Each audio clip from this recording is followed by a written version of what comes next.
I'm going to call to order this special joint city council meeting with the Board of Finance and the Board of Education. For the record, today is Tuesday, February 3rd, 2026, and the time is 6:02 p.m. I'm going to do a quick roll call of the members that we do have present, and I can't see, so if you could just stick your heads forward. I think we have everybody here from the Board of Finance, and Mr. Anderson is on Zoom. We have everybody, Kaylin's not, Kaylin's on her way, okay. For City Council, I have Mr. Bayes, I have Ms. Hannon Harrell, Mr. Menichia, Mr. Cavanero, Mrs. Ruette are present, and Mr. Oliver should be on Zoom. And Board of Education, I think we're just missing Mr. Cronin. And Ms. Saleo is excused. Ms. Saleo is also not here. Thank you. If we would still please stand to do the pledge, and then we'll get the meeting started. I pledge allegiance to the flag of the United States of America and to the republic for which it stands, one nation, under God, indivisible, with liberty and justice for all.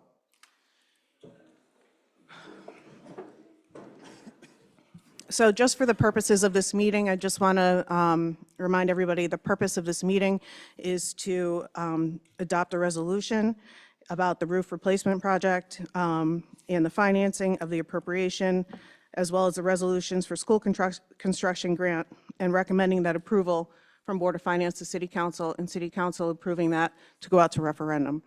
I do ask, because there's so many members here tonight, that we do raise our hands and all questions go through me, so that way everybody gets an opportunity to speak and no one's speaking over each other. Thank you. So I'd like to open this meeting to review and discuss the approval of an appropriation of $6,612,375 and a bond authorization of $5,912,375 for the former Torrington Middle School, Torrington Intermediate School roof replacement project. I just need a motion and a second. So moved. Mr. Menichia and Ms. Ruette. Thank you. We are open. So I will start this off. Our our finance members helped put together this PowerPoint presentation that everybody should have in front of them. And it gives a little bit of background information about the project itself. It does go all the way back to 2018. So we'll quickly run through this. Marissa, are you able to put that up so that people online can see it? Josh?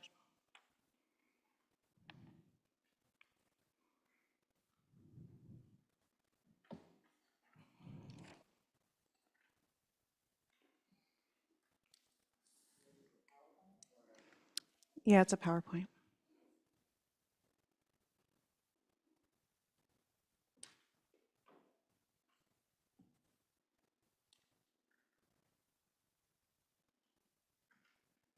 Thank you. You can go to the next slide. So this just starts the background information from 2018, when the voters originally approved the $1.4 million in bonded funds for the Torrington Middle School. $700,000 was allocated to replace the windows, and $700,000 was allocated for the roof. Of that, the $700,000 for the roof was bonded. The $700,000 for the windows was not bonded. The Board of Education used other available funds to pay the window upgrades as the cost has increased. Voters then approved to repurpose the unused $700,000 originally intended for the windows and use it towards the roof. The Board of Education is requesting to include the additional $700,000 in this round of bonding. In June 2024, Resolution 143-249 was issued authorizing the Board of Ed to apply for a school construction grant from the Connecticut State Department of Education with a total project cost of $4,431,152.13. In January 21st, 2025, a resolution number 143-259 was adopted, amending the previously adopted resolution 143-249, changing the total project cost from $4,431,152.13 to $5,283,720.93 due to inflation costs. All remaining provisions in Resolution 143-249 were to remain in effect. March 17th, 2025, council voted unanimously to adopt Resolution 143-265, establishing a re-roofing project at Torrington Middle School for a total project cost estimate of $5,283,720.93, and this resolution revoked the previous resolutions before that. So this new resolution had authorized the Board of Ed to apply for a school construction grant from the Connecticut Department of Administrative Services in the amount of $3,792,202.05.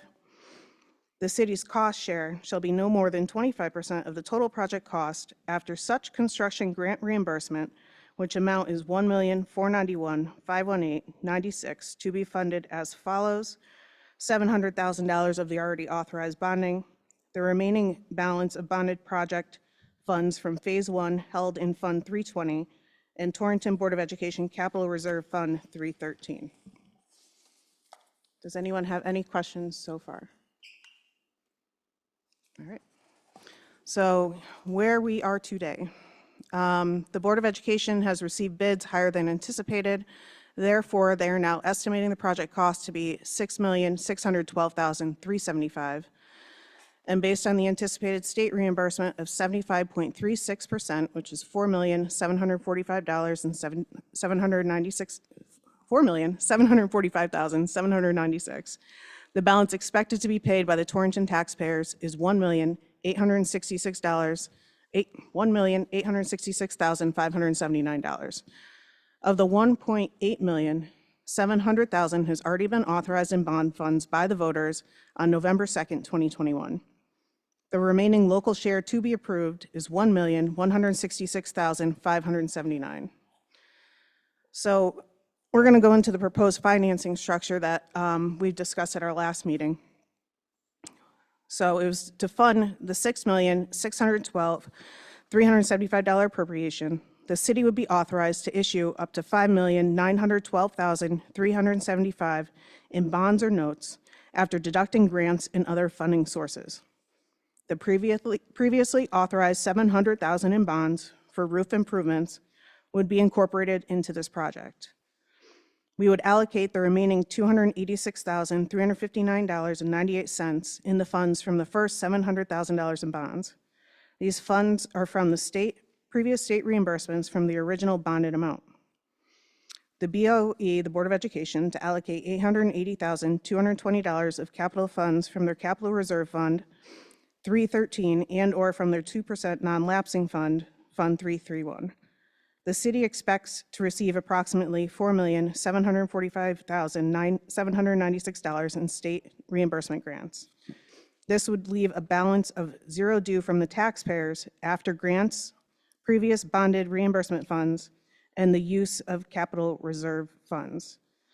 I do just want to stress that this means there is no additional expense, but there are still expenses to the taxpayers from the $700,000 that was previously approved for the bond.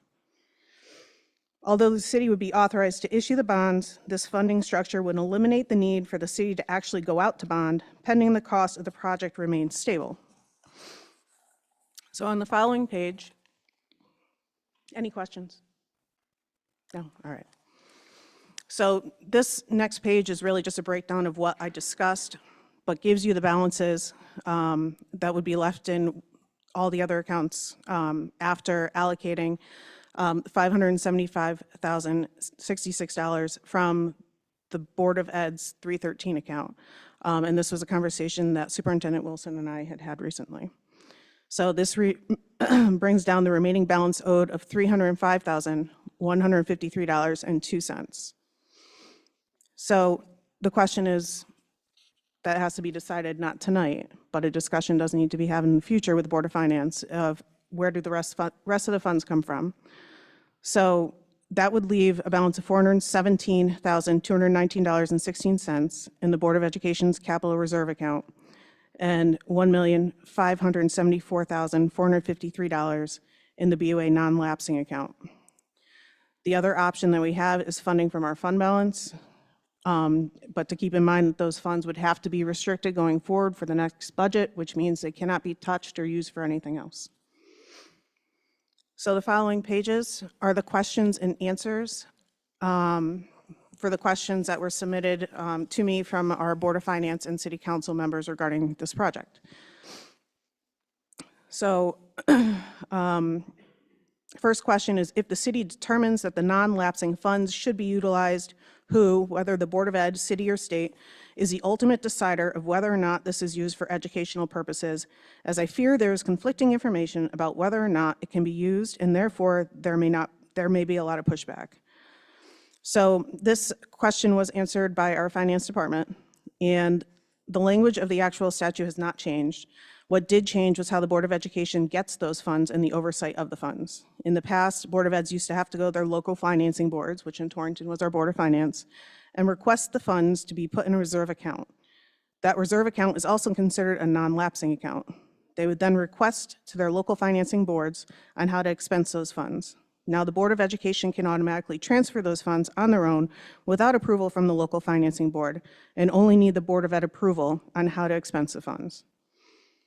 Furthermore, the city has reached out to the state directly regarding the use of funds, in which the state does not believe there would be concern with the funds being used towards a capital expense, as long as the expense is educational in nature, like a repair to a school or something of that nature.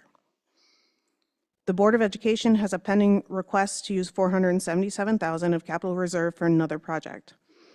Should they choose not to use funds in the 2% non-lapsing account for the roof, which they have stated in the question and answered they will not use, they could reallocate the $477,000 request and solely use the capital reserve to cover the $880,000 cost of the roof.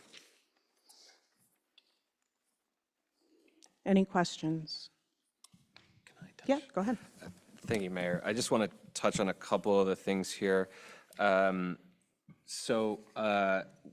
the page that you just went through, it addresses $477,000 in pending expense requests.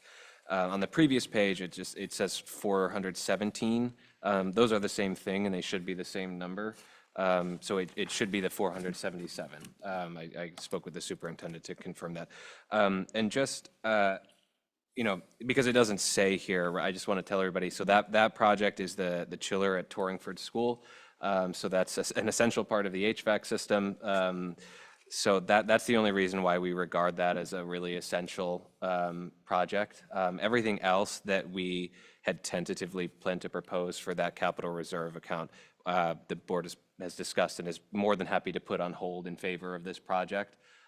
It's just the $477,000 we regard as a really important HVAC repair. The only other thing I wanted to touch on is just the 2% non-lapsing account. So there is money in there. That's, I think, the right amount. The board anticipates a low to $0 budget increase from the city this year. And so, yes, we agree that it's permissible to use that money on capital expenses.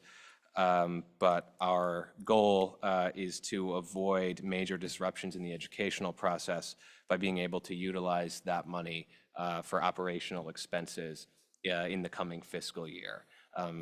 So in either case, it's getting spent on education in a way that does not induce the city to have to raise additional funds from taxpayers. It's just a matter of the priority. And we can't go to bond for educational operational expenses, whereas we can go to bond for capital. So it's not that we're objectively refusing for a bad reason. It's just that we have things that we think are better priorities for those funds, but we don't intend to just sit on them. Thank you, Mr. Corey. Yes. Just over here from the finance, that $417,000 on the prior page, that's funding for this project. That has nothing to do with the 477. So they should not be the same. Just to make sure we clarify. Oh, funding. Yeah. In that case, it should be closer to. All right, Mayor, if I may, it should be closer to 5. I think these numbers are just a little bit funny because I believe there's $977,000 in that account. So roughly a flat 500, I believe, can be allocated from it. And then we would ask to hold the 477 for the chiller project. So maybe I'm misreading this. I just want to make sure that everybody is working with the same numbers. Sure. So that's where we're at. That would be our suggestion Yeah, for that fund. and to clarify, the 575,066 was a number that Superintendent Wilson had given me last week for the funds that they would have available in that account. I think there was further reconciliation of that account to see what the actual balance was, and it was less than what we had thought. So that will change these numbers a little bit and what the balances do, where we'll have to figure out where those funds are going to come from. So Mayor, do we know what the total of that account is then? Yeah, that sounds like our finance, Mayor? Sounds like our finance department has that number. I'm going to have Donna answer that question, please. Sure. Yes, good evening, everybody, and welcome if you haven't been in this facility if this is your first time. The amount for the 313 account is $992,285.51. There had been an emergency purchase for some communication that was previously approved, so that is why that balance changed slightly. Thank you. Did anyone want to do that math real quick, or? Olivia?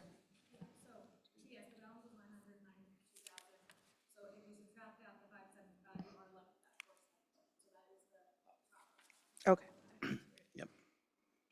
So I think the question is, just so I'm understanding from the Board of Education, is that the allocation that they would put towards this project from the 313 account would be less of, not the 575, it would be less, so they had a remaining balance of 477 for the chillers at Torrington. That's the total, that's what we need for the chiller. So it was 515, 285, 51 is what we. That's not correct. Okay. Thank you. Any other questions? Just, yeah. Just trying to do the quick math.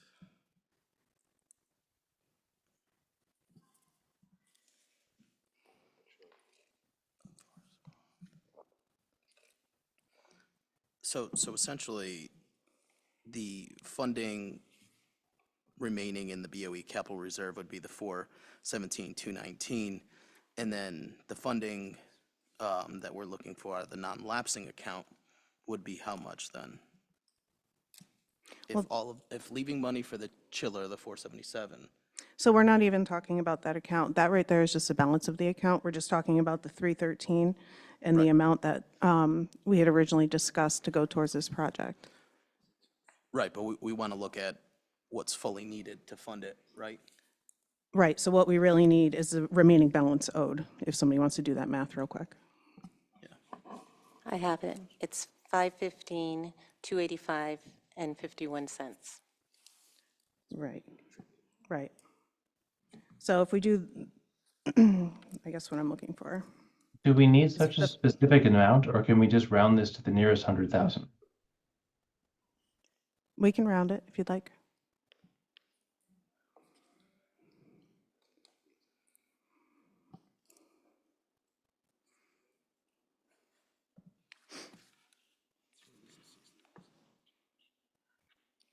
So it's going to increase this amount, about 60,000. Yes. Is basically what we're saying. So we're looking at like 365,000 is the remaining balance owed. That would have to come from another fund.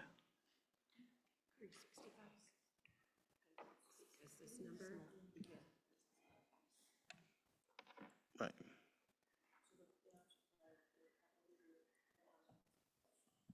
Do we have any other questions on this, or can I move on? Right, so I mean, I would be looking for the Board of Education's commitment to utilize that non-lapsing to make up that difference. Or what? Yeah, or the 417 capital reserve to make up that remaining number.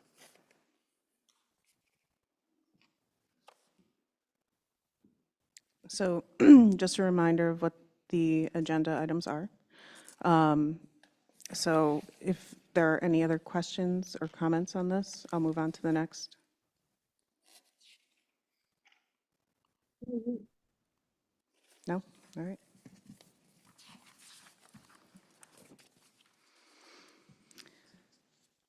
So the next question was, how can the short-term project be financed in-house without the need for a bonding referendum? So in order for the state to grant the application request for reimbursement, the city needs to show that they have the 6.6 million in funds available in order to not go out to referendum. The city would need to restrict 6.6 million in the fund balance until the project is complete. Just so you know, that would put us at about $12 million of our fund balance restricted, because we have 5 million out right now, correct? Yeah. The Board of Education is requesting that the city's capital reserve funds and the Board of Ed capital reserve funds potentially cover the cost. However, the city's capital reserve funds come from each city department's budget and are earmarked for specific projects throughout the city. I just want to clarify this because I think we may have misunderstood that. I believe what they want is from the general fund balance, not from our capital account. I mean, I think I wouldn't want to overstep in that it would be the city's prerogative to determine how to find those funds. Our goal is to sort of work together to scrounge up some money based on what we've got available. Thank you. What is the cost of the short-term borrowing, and can the City Board of Ed cover it in their budget? The total anticipated cost is 6.6 million for the project. The city would either have to restrict the fund balance for this or go out to referendum to appropriate the balance. Just because the city goes out to referendum, it does not mean that we would have to actually bond those funds. The Board of Ed is expecting to receive 4.7 million in state reimbursement grants. There's also 700,000 in authorized bonds that they could use, another 286,000 of remaining bond funds. The Board of Ed could fund the remaining balance of 880,000 needed in their capital reserve and or our non-lapsing fund. Question? Yes. But if any project that we've ever done before, the city is putting out the money first, and then the state reimburses it, and reimburses us for that money, either along the way of the project or at the very end of the project. Is that correct? I'm going to defer But to, sometimes also at the end of the project, when they're determining as to whether what was,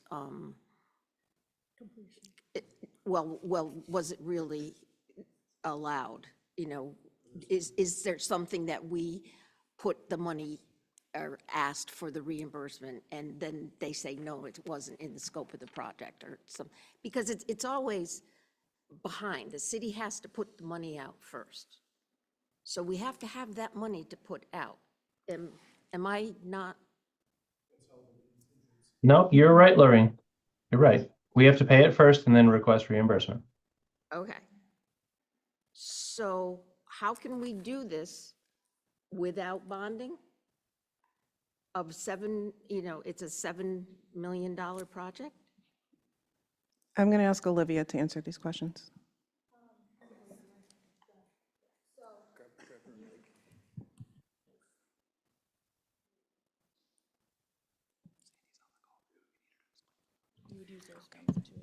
Yes, so first we would use the 286 and the 700,000 that we would have already bonded. And then obviously when we started this project, what we would do is create its own fund, just like we did for the high school project. So yes, it would be a negative fund balance, basically. We obviously would have to use the cash out of our actual like cash bank account. But in the meantime, until we got all those reimbursements, they would just go into negative fund balance and accounting purposes. Does that make sense? Does that make sense? I mean, a little bit, Yes. yes. Yes. And then you get the reimbursement as you go in the Yeah. process payments. Does that make sense? Does that make sense?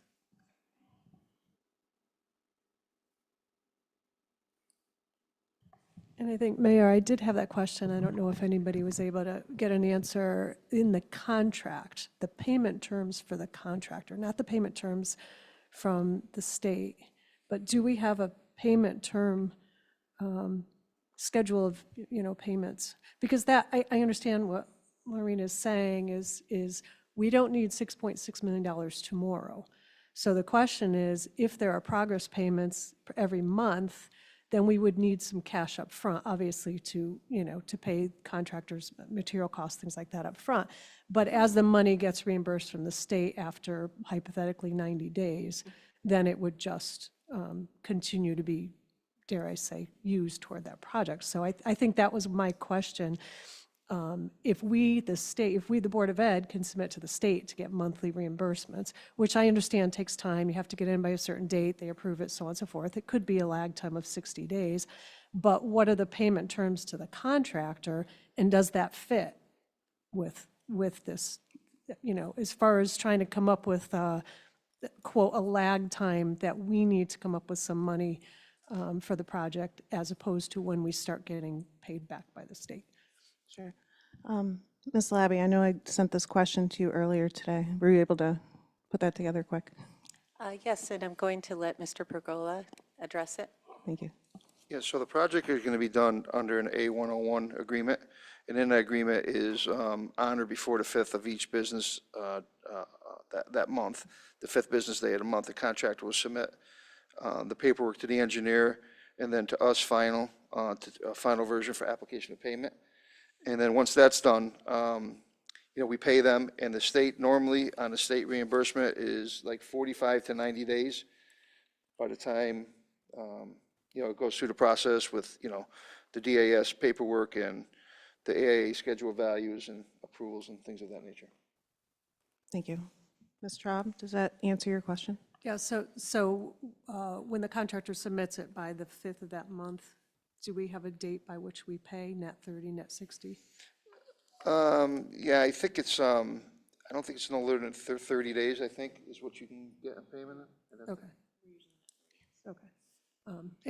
That's just food for thought for everybody, because again, I think the point is to have that seed money up front, which we already have, to utilize to pay the contractor for the first 1 or 2 monthly requests. And then obviously if things are done timely, and I do totally respect that you're submitting to the state, you can't control how long it takes. But just timing wise, we were kind of hoping that that might be an available option, because we do have money that we can utilize if we decide we don't want to do the bonding route. It's just a timing issue, I guess. So I think you answered the finance question of there might be a negative balance for a while this is happening, and then it starts to catch up later. I believe I think that was my question as well, Mrs. Traub, if I may. In the slides, it was a little unclear. We're asking for a bonding approval, but also talking about using our available fund balance to front load these costs. If the intention is to use the fund balance on the expectation that we're going to be reimbursed, then I guess my question, maybe I'm reading this wrong, is why are we going out to bond? Have we talked to Mr. Farley about the cost of bonding and how that's going to work? If we're just front loading this and expecting to be reimbursed, do we even need to go out to bond at all? I don't, it's not quite lining up for me.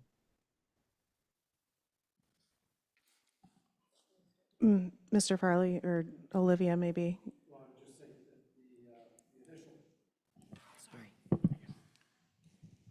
The cost of bonding would be approximately $30,000 for our financial consultant and our bond counsel. And then as far as going out to bond or not going out to bond, so going out to bond doesn't mean we're actually going to bond the funds. It's more of just being able to appropriate it so that they can get the state reimbursements, because my understanding is that we have to show that basically we have those funds available in order to get those reimbursements from the state. If we don't go out to bond at all, don't go out to referendum, then we would have to use the fund balance in the sense of restricting it. So if we restrict the fund balance, we also have to look at our fund balance policy, making sure we're staying in line with that. We won't be able to touch that or use that, which can hinder us for other areas with like our bond rating and stuff. Does that make sense? 100%. And that's a good point to bring up. And thank you for mentioning that. I was going there next with it. Is in our conversations on this, I won't say that it was what was said, but it was my impression of what was said, is we're looking for a bond appropriation that we may or may not actually need, because we may or may not just use the fund balance as it is, because it's already available. And it felt a little inconsistent. Are we using our fund balance? And I think this is what I would be looking for from all the boards. Are we going to appropriate our fund balance as it is, knowing that it will affect our conversations for the mill rate later this year? Or are we going to go to bond, get that approved, pay the 30,000 that Mr. Farley quoted, and then start this project after we have financing in place? I don't see how we can be doing both. We're not going to go out and take out a loan, but then use our savings and then say, oh, we approved a loan that we don't need. Mayor, I don't know. Mr. Bass? Well, I think we have to be very clear that in this funding structure, we will be going to bond that money.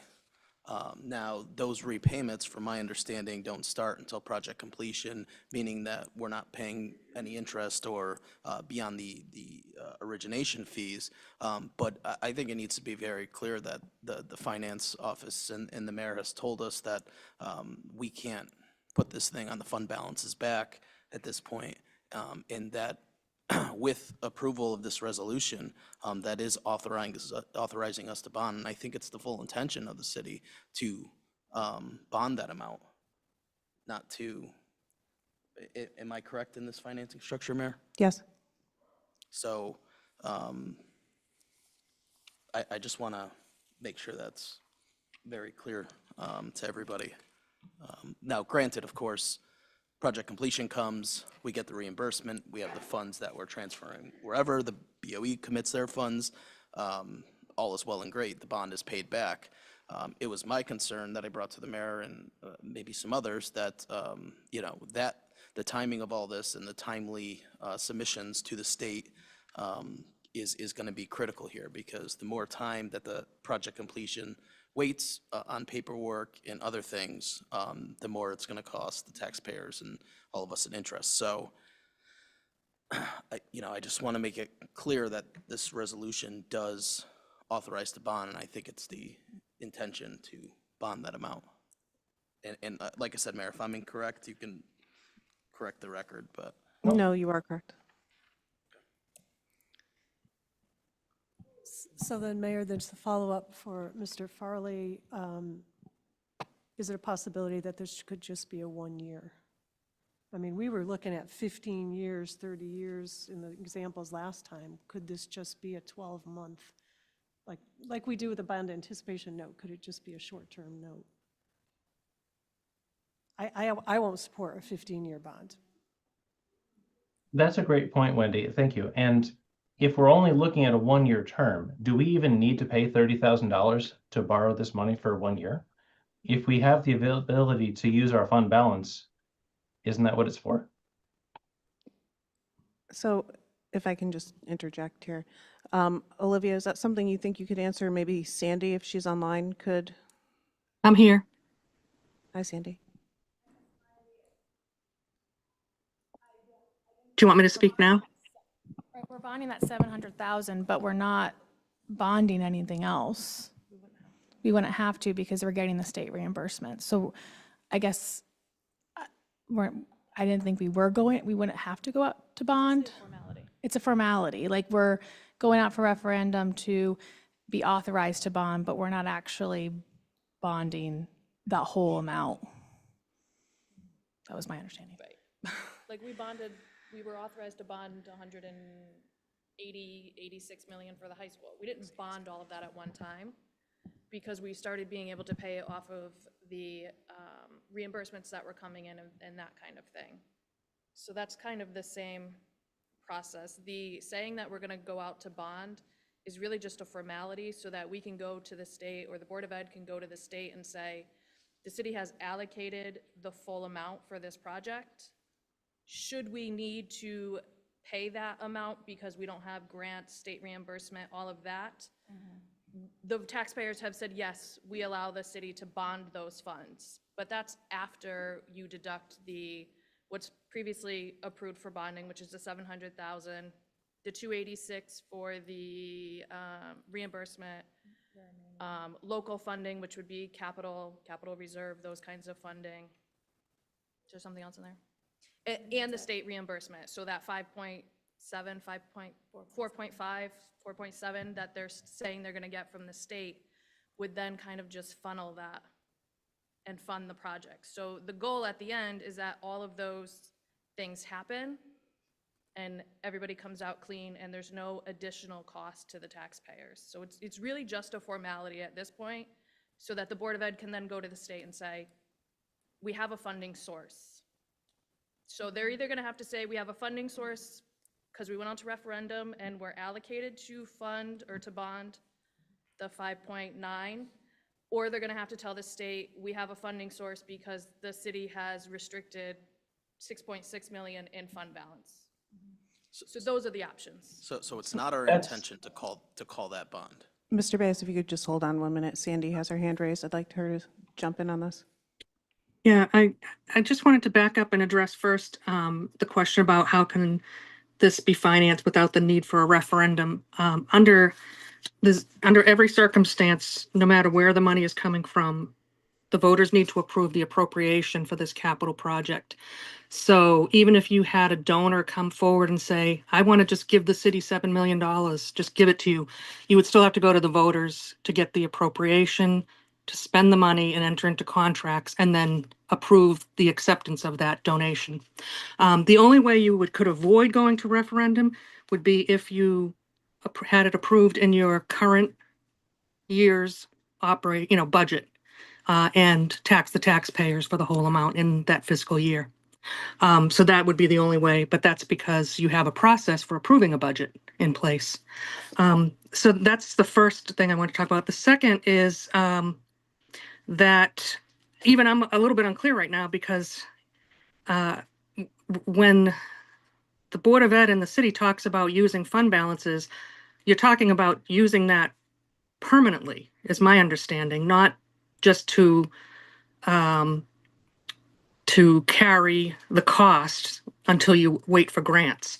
But two things have been said on this meeting. One time it was said, oh no, we are going to bond for 4 something million eventually, because that's the city share. And in other statements, it was said that, no, we're going to use other funds on hand, which would mean that you'd never have to issue any bonds. So I'm not sure which is the correct path you're trying to take.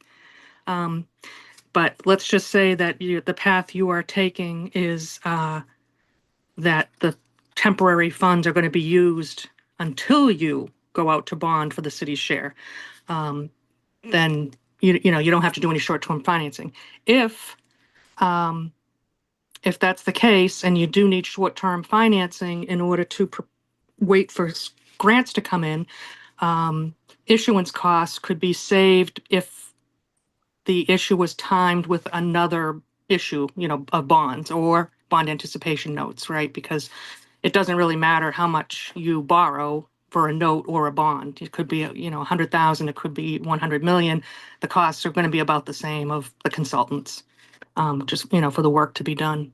So I think that maybe there's some clarification that needs to be made as to whether or not the city ultimately, how will it fund the city's share? Are you going to use funds you already have on hand and permanently commit them? In that case, you don't ever have to go out to bond. Or eventually, are you going to use those temporarily until you bond the 1.4 something million or whatever the city share is? Well said. Thank you for clarifying that. I mean, I don't know if we're up to the point of a straw poll just yet, but I would prefer to limit the city's debt as much as possible.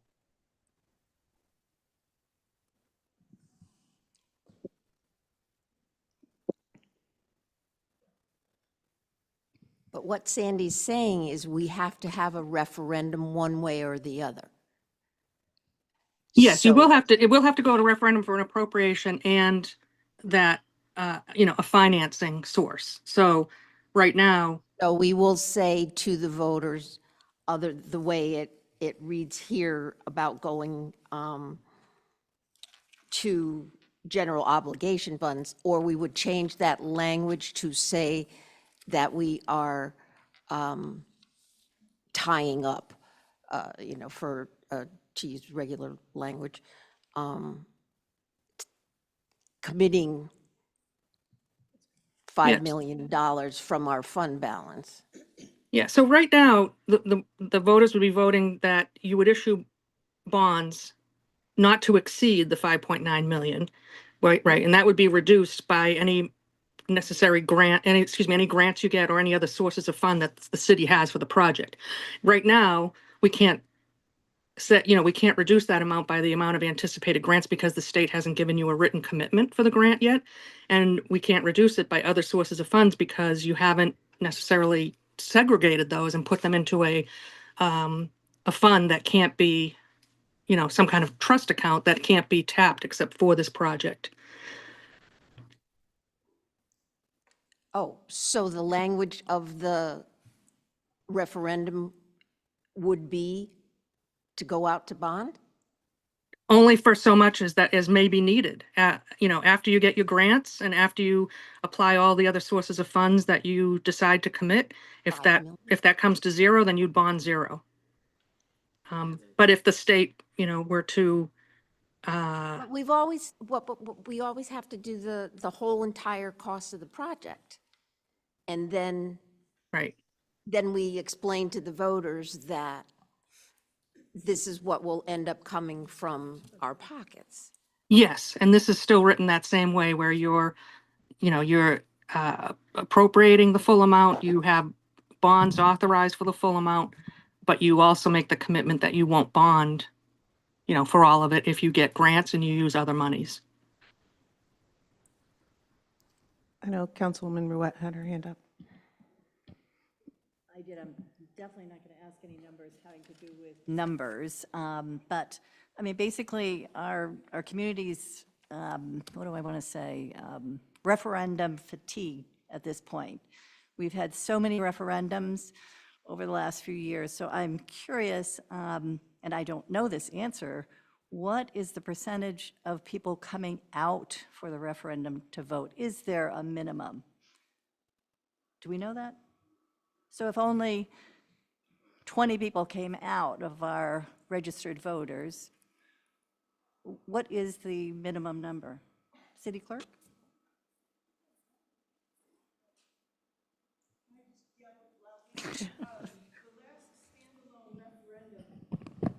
There were 828 votes yes and 301 votes no. Like 5% of our voters came out for a standalone referendum. And the others kind of varied, whether it was a presidential year or municipal. So our Excuse me, could charter you use the doesn't microphone, please? necessarily determine what percentage. I mean, that's 5%, less than 5%. Okay, Mr. Corey would like to speak. thank you. Yeah, I just, I kind of want to bring us home, if I might, or at least try, on this, everything that we just talked about. So the relevant part, and it's in the presentation, the second page of the Q&A, it's bolded and underlined, which I believe is what was also just said, that just because the city goes out to referendum does not mean we'd have to actually bond those funds.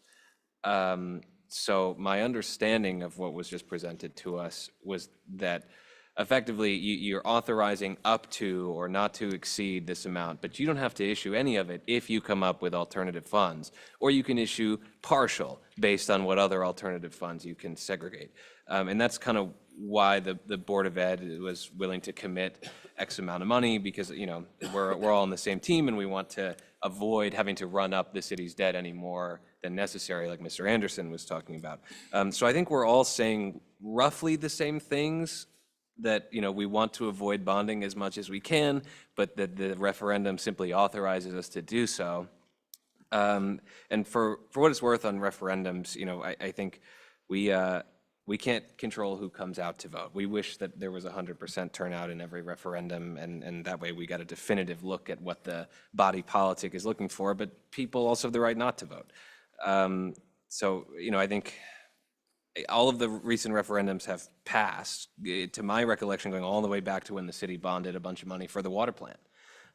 So I think if you present something to the people of the city as being important, And we've done our part to reduce those costs and reduce the city's, racking up credit.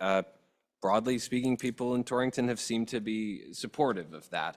And I especially think, for this project, to be clear, we've talked about this before, so I'll keep it very brief, that this roof is leaking.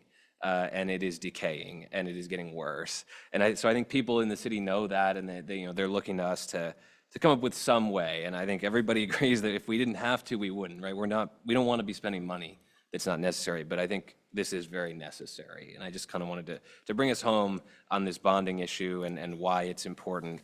And let's get it done. Thank you, Mr. Corey. Mayor, through you, if I could ask a question, Mr. Corey? Yes. So, Mr. Corey, would the Board of Ed be willing to make this work? Would the Board of Ed fund that remaining $880,000 between whatever accounts that need to be funded? So at this time, our initial sort of offer, if you will, although I don't like to think of this as a negotiation, was for that $500,000 amount. There was an alternative that the superintendent has brought to the board's attention recently. I think it's for the insulation that would reduce the total project cost by an estimated $423,700. Correct me if I'm wrong.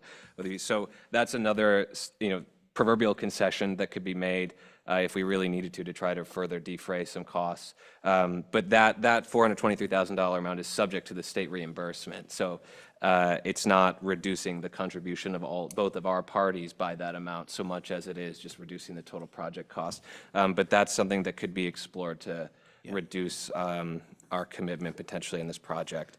But I just, for the amount that we have in our non-lapsing fund, again, I think the important thing is that the operational impact of spending that down right now for this project would be, we believe, severe, anticipating a low to zero allocation from the city, knowing the city's financial condition in the upcoming budget year. So my point earlier, I think, is a relevant one that you can bond for capital projects. I think we would probably all agree that would be a bad idea to try to bond for operational expenses. So our goal is to take that money and spend it on operational expenses so that we don't have to come and ask you for money and that we don't have to do things like laying off employees. So that's why it's the board's strong preference that the city would bond for this project so that we can meet our operational commitments next year without you guys having to squeeze the taxpayer for a lot of extra money. Thank you, Mr. Corey. You're asking the mayor, not me. 1 minute, Gary, thanks. I appreciate you explaining that, and I appreciate the idea to reduce this and the cost-saving measures are very important. We know the position that we're in. And I will say, Mr. Corey and I sat down last month, 2 months ago, I don't even know anymore. And he is well aware that the financial position that the city is in, and him and I did discuss a little bit of what budgets are going to look like this year. So I do appreciate the Board of Education understanding that and knowing that we may have to come in at a zero budget again. So just to keep that in mind, that discussion did happen between the two of us. Mr. Ucolito. Just one thing that I don't think anybody's thinking of. How long has this bid being held for? 60 days? Is this a 60-day term on this bid? Is it a 90-day? I mean, how long of a lag here? Because I just saw insulation prices go up 20% this week. This is and Mayor, you've been thrown into this, unfortunately. But, we've got price increases coming. The city needs to act in some way. We need to act. They're working together. But we've known this as a board that this problem was going to come up sooner or later, and we have the consequences that we have. But we need to do something fast, because if you see a 10% increase, you're talking about an extra $100,000. I had insulation 22% this month. Steel is up 11%. So I don't know what kind of time frame we're talking about here, but I think people need to think about that. I mean, we've waited 7 years, and it's tripled in price almost. So, think about that, Mayor. I don't know the answer. I know we're working hard with you, so it's not going down. Thank you. Dean, did you? Okay. Anybody down here? Ms. Traub? Mayor, and, sorry, excuse me. Again, and I appreciate the Board of Ed's concern to want to get this moved forward. I can respect it, seeing as I think anybody who lives in Torrington has heard middle school roof enough. And again, I say, after this great discussion we've had about our ideas of how we can bring the financing of this project together by the means that we have, I'm not as hesitant to approve potential bonding, because I think we have a lot of conversation between our illustrious finance department and through the treasurer and the mayor's office, everybody, that I think we can make this work without bonding, except for understanding the 700,000 that's already been approved is still out there. So I mean, we still would have to bond that 700,000 to make this all work, but that's peanuts compared to $5 million. My concern was the concern I brought up last time, and I've had this conversation. Once the voters approve the bonding, even if we do not borrow one dime against this, the city of Torrington taxpayers have now put Torrington on the hook for $5.9 million in potential spending in the future. So my concern would be, number one, and the answer was given to me last time, that they've never heard of a bond sunsetting. But I would love to know if there's a way that if we do not do this bonding, that this bond approval by the taxpayers could be rescinded. Because what could happen is 7 years from now, once this is approved, that 5.9 million spending is approved. And 7 years from now, somebody could pull up the paperwork and say, hey, we need $6 million, let's take it from this bond.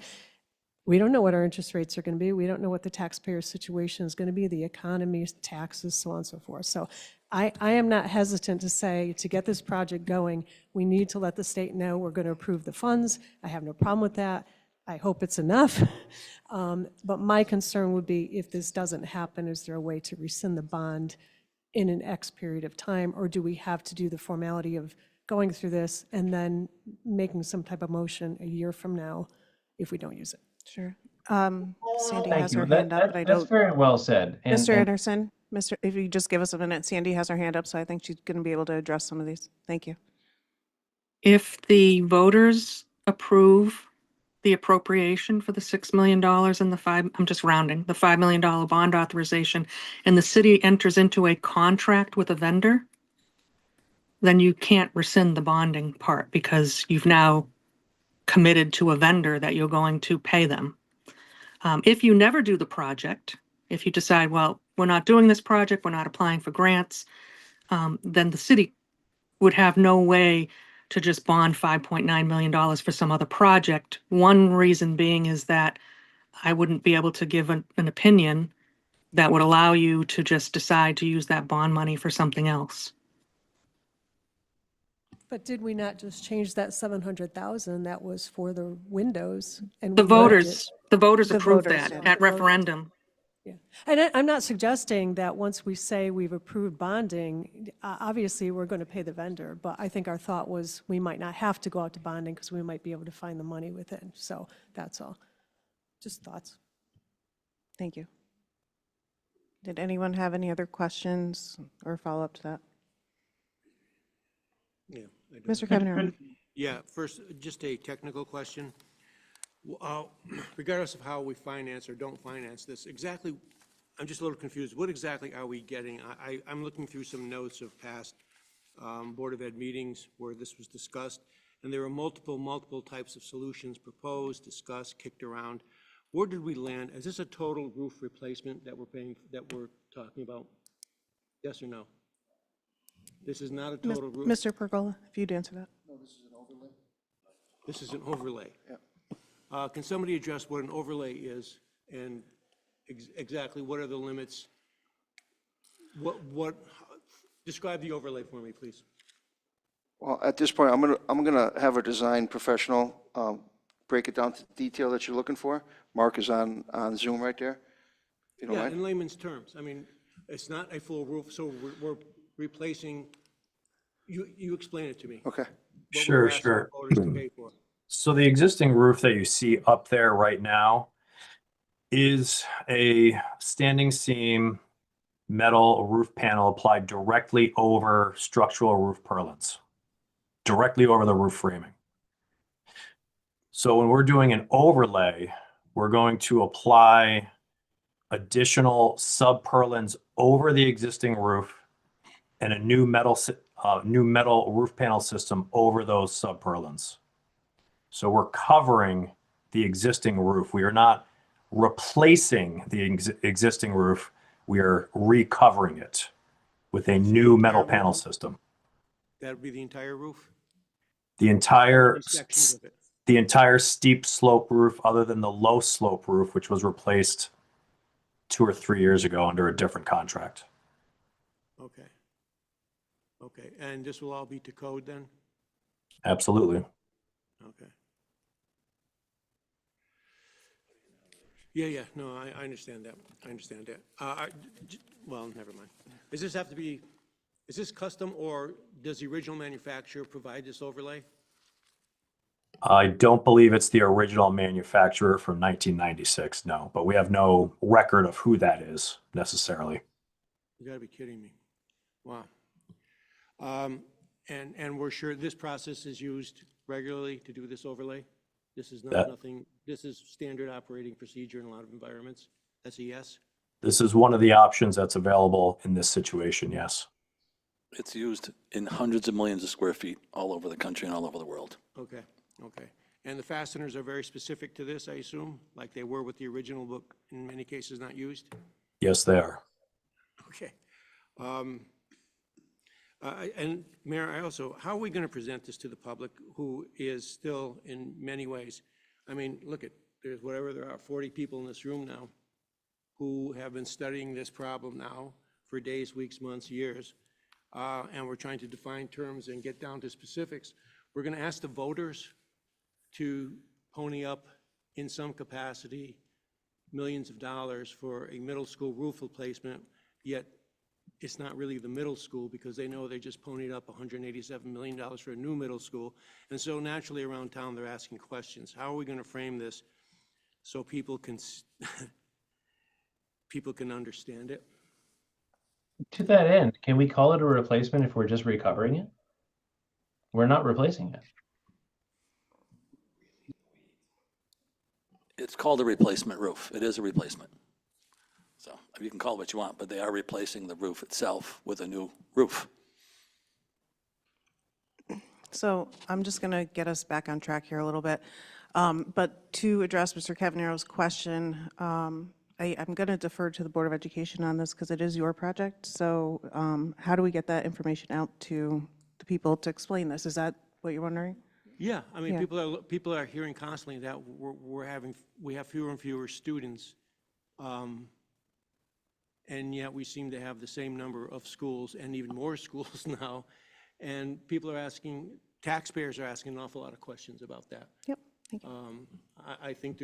I think there is a lot of work that should have been done to let the public understand exactly what the strategy is for utilizing these facilities, and therefore what the real reasons are for putting this kind of money in, a middle school, an old middle school versus the new middle school that they just are paying through the nose for with taxes. So we do have that obligation, this group of people around here, to address that, and I would like to hear what the plan is for it. Sure. So I would start the resolution that you're being asked to approve concludes with the council hereby authorizes the preparation and printing of explanatory text by the city clerk. Now, we're happy to partner with the clerk on anything that she feels may need to be in there. I'm not sure exactly what the statutory requirements are. Now, the board, we ran into this with the the referendum to build this structure. The Board of Ed has some limitations, of course, on how it can influence a referendum. So we have to be kind of careful with what we would put out. Now, we can put out straight factual, answers to questions that may be asked, but we can't utilize the board's resources to actually campaign for it, and that's kind of a fine line. So we'd want to avoid putting ourselves at risk. Now, that being said, this project has been discussed ad nauseum in public meetings. There are ample documents.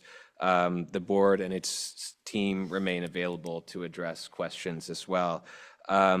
Now, in terms of sort of the strategic plan for this building, the plan is to use it for what it is being used for, which is as an intermediate school. So we have 3 grades of students. I believe it's just under 1,000 students in the building. I'm not sure how many employees. We can get you that answer if you want. So, we are using this building relatively close to the amount of students that were in it before this structure we're in now was completed. So it's not like we're underutilizing it, although I would say it was built for a capacity somewhat larger, but Torrington had more students then. So we certainly have no intention and have not discussed discarding this building or turning it back over, in 5 years' time. I mean, this is a large facility. It's one of our newer facilities, even if it's having some problems right now. So in terms of a long-term vision, we want to hold on to this building and continue to use it to educate students. It's one of our least, it's in better shape than some of our other older buildings in the inventory. So we regard this as something that's a good investment long-term. And we're happy to communicate that as best we can within the legal framework. I do have a question, Mayor, if I can, through you. Yes. Why are, it's a good question to be asked. Why in this resolution are we still calling it the Torrington Middle School and not calling it the Torrington Intermediate School? Ms. Dawson, I'll have you address that. I know you and I spoke about it. Yes, because the grant application process has already been started in the past, the State of Connecticut Department of Administrative Services would prefer to leave the name as it is, and the Ms. Labby communicated with DAS at the State of Connecticut, and that's the recommended name that they want for the grant applications. I mean, but it's inaccurate because we're sitting in the Torrington Middle School. Well, if you do look at the referendum, I thought it was in parentheses at one It point. is. Yeah. It is, Yeah. yeah, no, it's in there as parentheses, but Yep.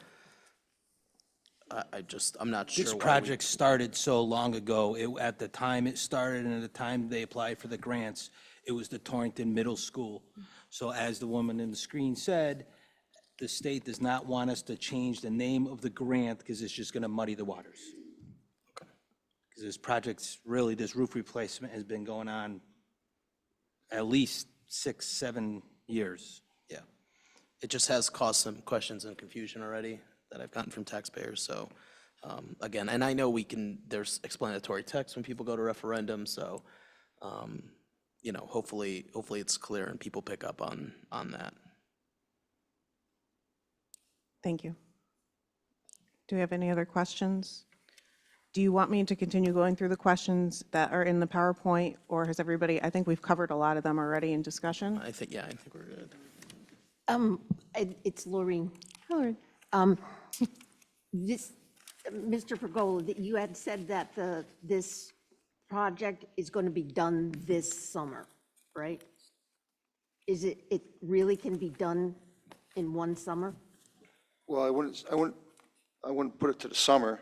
It'll be going into the fall before, we're hoping to get this bid out soon and as much work as we possibly can this summer. But within the 2026 calendar year?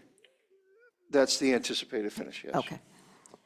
So and that doesn't, because it's such a short-term project, that doesn't cause us any funding problem, because it's a lot of money to go forward, to put out over that short period of time. That it's still likely that we won't have to actually bond anything for it. Well, you're gonna have to bond the 700 plus 286, yeah.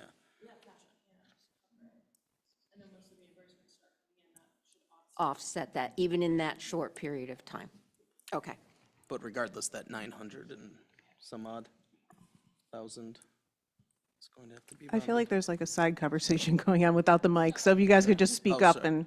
Yeah, but regardless, that 900, the 700,000 that was already approved for bond, and then the 286 that was reallocated, those are gonna have to be bonded regardless to get to that number, or incorrect? So those are just sitting in an account? Yes. Yeah. Yeah, the 286 is the remaining funds from when we originally went out to bond because we got those reimbursements. So we're able to still use that money, but we have to use that money towards the roof. So the only thing that would be, at this point, going out to bond would be the 700,000 that is authorized to go out to bond already. Okay. Okay. Are there any other questions? Any other things we'd like to discuss about this that's relevant to the agenda? No? Mr. Uclito? Knowing with the new leadership at this point, we've talked about this before, to Mr. Cavanero and other people, this can easily be fixed in the long term, you know, with the mayor's help. If you guys come up with a 10-year capital plan, and you plan with our bonding people and other people how you're going to maintain our buildings. I've said this even when the mayor was on the Board of Ed, we talked about it. You can't put patches on buildings. You know, I reference your house. You can't let the roof fail and then expect it to be the same price as if you maintain it. And it's really a city council, board of finance, you know, and Mr. Bayes had brought it up too a couple of years ago. You really, and hopefully the finance person can work with the treasurer to come up with a long-term plan so you're not going out to bond. You know, you plan out your 10 years like other cities do, and you draw down based upon what your expected needs are so you can maintain your properties and not spend 5 times what we're spending here. You know, with new leadership, hopefully, you know, that's one effort you guys can make to, you got a lot of real estate in this town.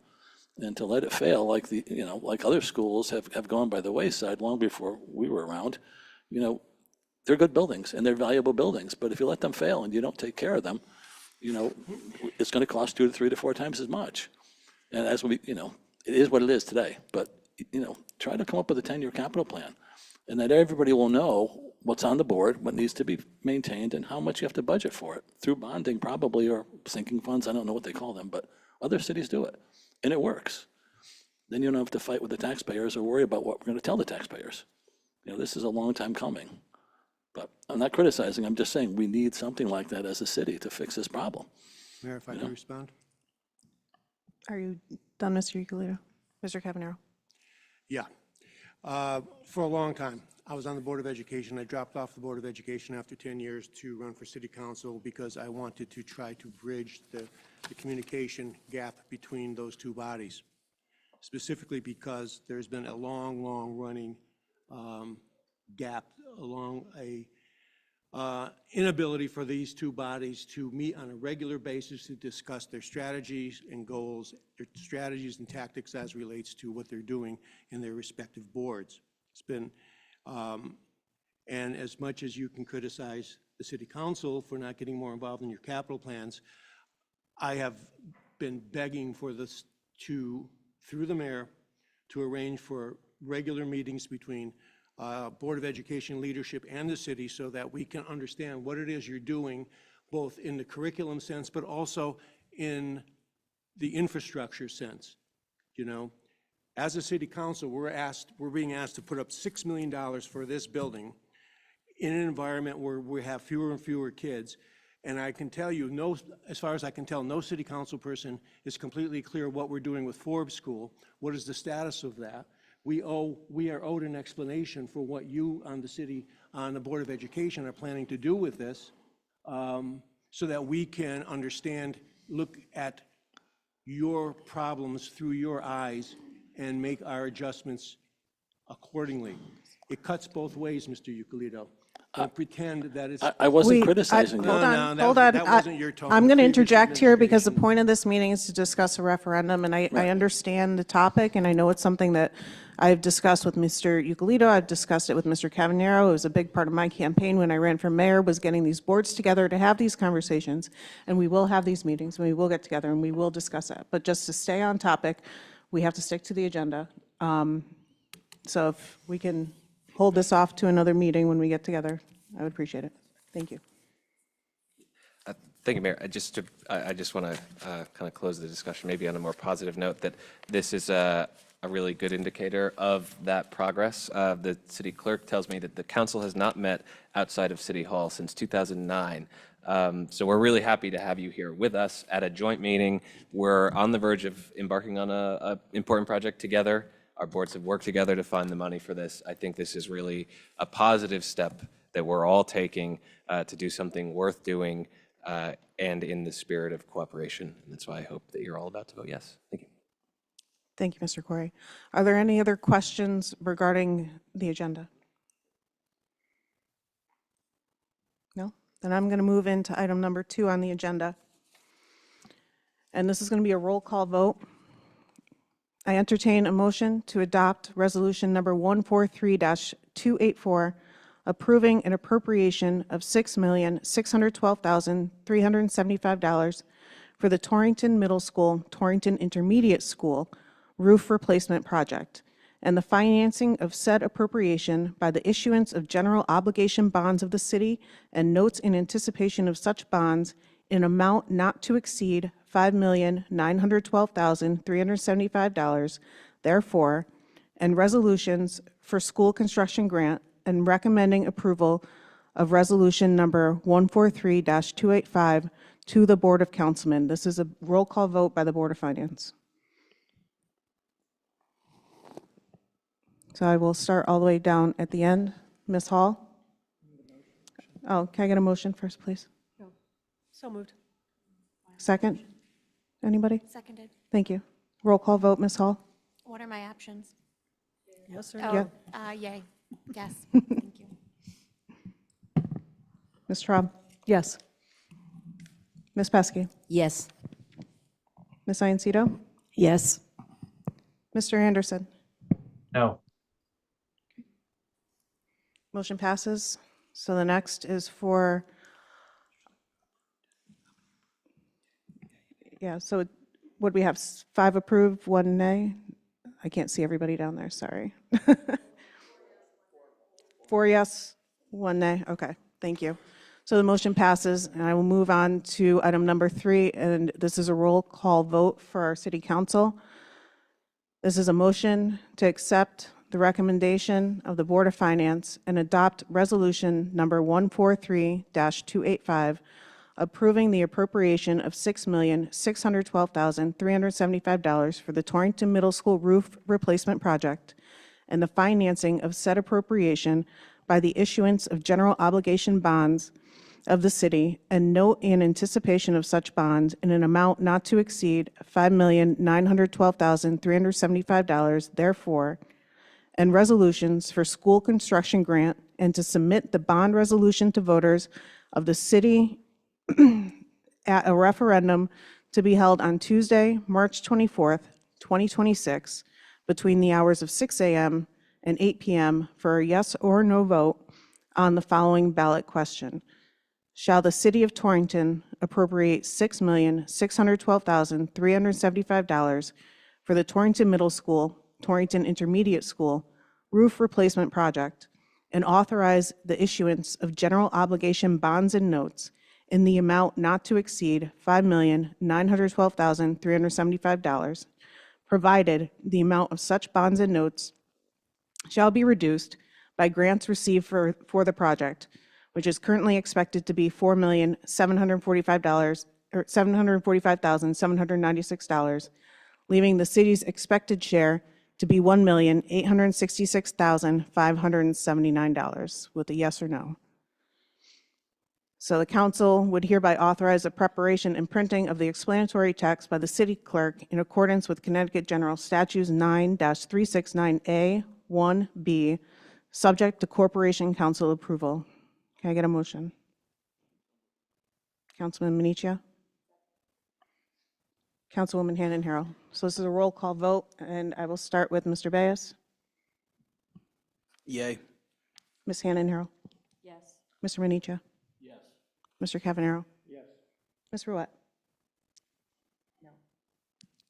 Is Mr. Oliver on? Yes. Is your vote a yes, or were you acknowledging you were on? I was acknowledging. I'll vote against it. Thank you. So that's 4 yeas, 2 nays. Motion passes. So I will move on to item number 4 and entertain a motion to adjourn. Oh, excuse me. Roulette? Excuse me. Yes, Ms. Dawson. I think you still need to take the vote on authorizing explanatory text. It was embedded in that one motion. Okay, I'm sorry. That's okay. We condensed everything. All right, I'll entertain a motion to adjourn. So moved. Councilwoman Second. Ruette, Mr. Anderson, all in favor? Aye. Any opposed? We're adjourned. Thank you.